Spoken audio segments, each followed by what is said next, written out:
So your second title run, I remember that one very specifically because you guys were working with like DX, the Hardy Boys, at one time a very young Cody Rhodes.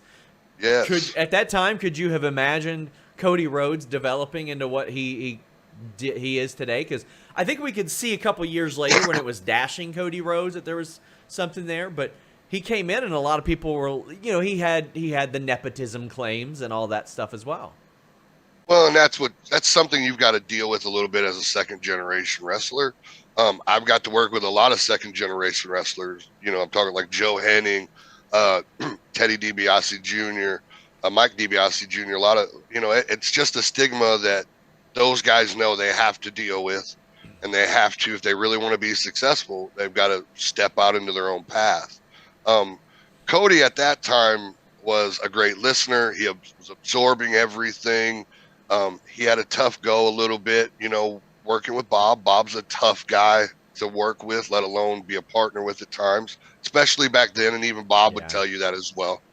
Um, so Cody had a lot on his shoulders, but he seemed to handle it really well, and which made me and Lance want to give him more and wanted to showcase him and what he could do.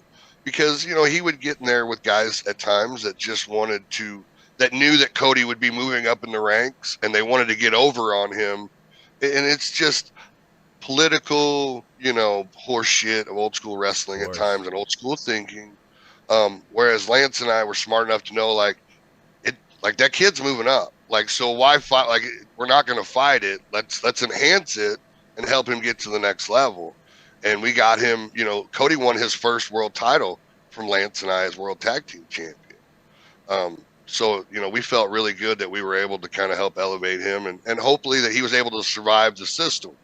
That's the other thing. You can, you can have a first generation father, but if you can't handle, it doesn't matter who you are, if you can't handle the system and make it through it, it don't matter. You know what I mean? So we were glad that he was able to, push through and obviously very successful.